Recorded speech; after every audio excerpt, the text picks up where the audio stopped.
रामचे वर्तमान वय 8 वर्षापूर्वी श्यामच्या वयाच्या समतुल्य होते. 6 वर्षानंतर श्याम आणि रामच्या त्यावेळच्या वयाचे गुणोत्तर 6:5 होईल. तर रामचे सध्याचे वय किती? वयवारी या घटकावर आधारित हा प्रश्न सोडवायचा कसा? लेकरांनो, अशा पद्धतीच्या अनेक संभाव्य प्रश्नांचा सराव करायचा असेल, खरंच तुम्ही कुठली स्पर्धा परीक्षा देत असाल, अवश्य चॅनल सबस्क्राईब करा. हिताची गोष्ट एक कॉमेंट करा, सर मला प्रश्न हवेत आणि मोफत मिळवा. स्पर्धा परीक्षेमध्ये विचारल्या जाणाऱ्या प्रत्येक घटकावरील हजारो प्रश्न सरावासाठी तुम्हाला अजिबात कुठल्या पुस्तकाची गरज उरणार नाही, हा विश्वास तुम्हाला देतो. तुम्ही माझ्या कॉम्पिटेटिव्ह एक्झाम ग्रुपमध्ये सुद्धा सहभागी होऊ शकता. तिथं तुम्हाला दररोज असंख्य अनलिमिटेड प्रश्न नित्य सराव म्हणून तर अभ्यासता येतीलच, सोबत गणितासंबंधी मनामध्ये असलेल्या विविध शंका कुशंका बिनधास्तपणे विचारता येतील. हा प्रश्न कसा सोडायचा सर? रामचे वर्तमान वय म्हणजेच सध्याचं वय 8 वर्षापूर्वी श्यामच्या वयाच्या समतुल्य होते. 6 वर्षानंतर श्याम आणि रामच्या त्यावेळच्या वयाचं गुणोत्तर 6:5 होईल. आज रामचं वय काय? सध्याचं वय म्हणजे आज रामचं वय काय?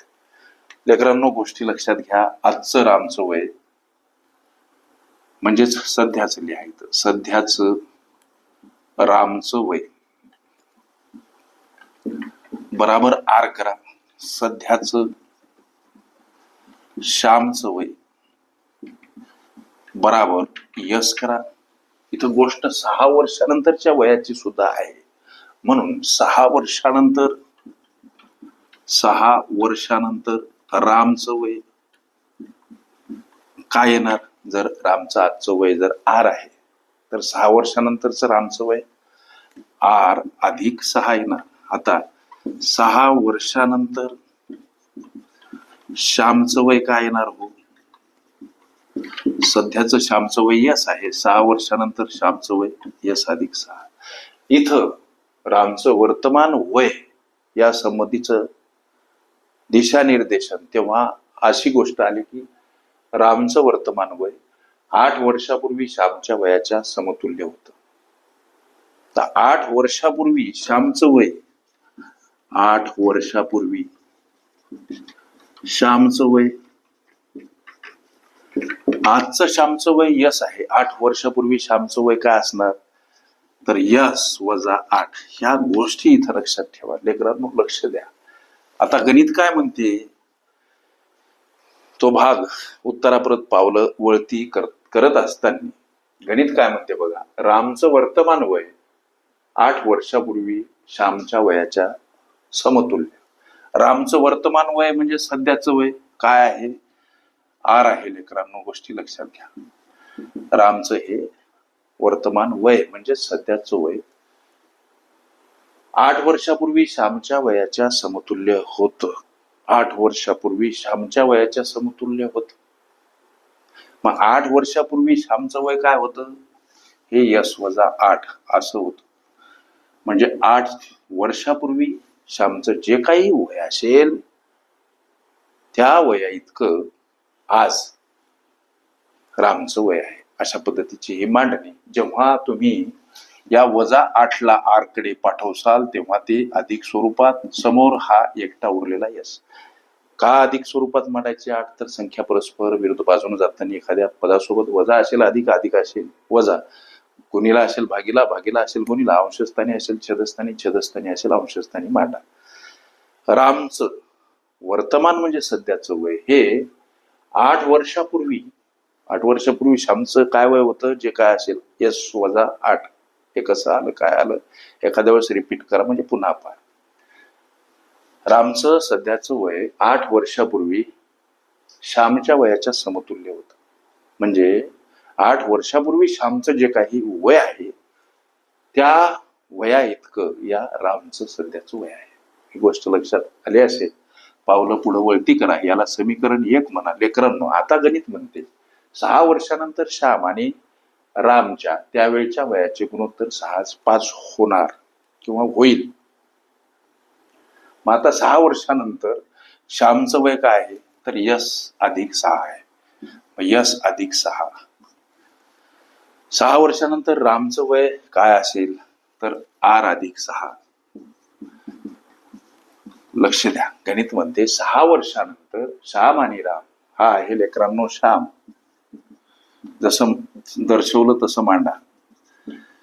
याला गुणोत्तर स्वरूपात मांडायचं म्हणून अशा पद्धतीची मांडणी. 6 वर्षानंतर श्यामचं वय S+6. 6 वर्षानंतर रामचं वय R+6. 6 वर्षानंतर श्याम आणि रामच्या त्यावेळच्या वयाचं गुणोत्तर 6:5 होईल असं गणित म्हणते. तर याची त्रैराशिक पद्धतीनं अर्थात तिरप्या गुणाकारानं सोडवण करत असताना इथं यस म्हणजे R+8 आहेत. ही गोष्ट विसरू नका. यस म्हणजे काय आहे याला इकडं असं करा, लक्ष द्या. हे यस म्हणजे काय आहेत? R+8. यशची ही किंमत या यशच्या ठिकाणी मांडा. म्हणजे हे यस म्हणजे काय? R+8 या यशच्या ठिकाणी का मांडायचे? तर या यशचं हे मूल्य आहे R+8. यशच्या ठिकाणी मांडा R+8. परत +6 मांडायचे. छेदस्थानी R+6 आणि समोर हे 6 आणि हे 5. 6 वर्षानंतर श्याम आणि रामच्या त्यावेळच्या वयाचं गुणोत्तर 6:5 होईल. लेकरांनो आता याची त्रैराशिक पद्धतीनं अर्थात तिरप्या गुणाकारानं सोडवण करायची आपल्याला. तत्पूर्वी ही बेरीज करून टाका. म्हणजे R+8 14 अंशामध्ये छेदामध्ये R+6 हे 6 हे 5.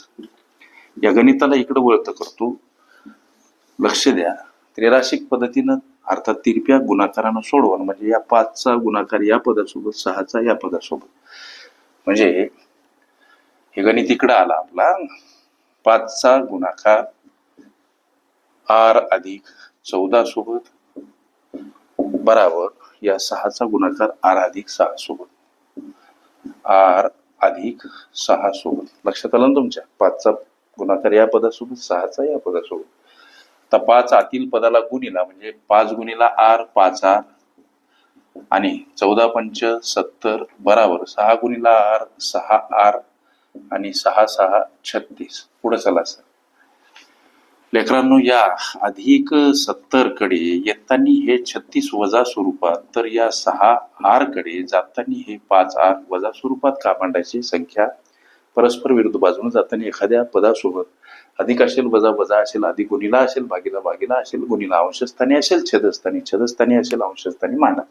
हे गणितीय गुणधर्म पक्की लक्षात ठेवा. आता ही वजाबाकी किती? तर 34 बराबर ही वजाबाकी R. हे R म्हणजे काय? R म्हणजे सध्याचं रामचं वय. आणि हाच आम्हाला प्रश्न विचारला. म्हणजे तुमच्या प्रश्नाचं उत्तर काय? लेकरांनो तुमच्या प्रश्नाचं उत्तर 34 वर्ष हे काय? रामचं सध्याचं वय. रामचं सध्याचं वय. अशा पद्धतीच्या अनेक संभाव्य प्रश्नांचा सराव करायचा असेल चॅनल सबस्क्राईब करा.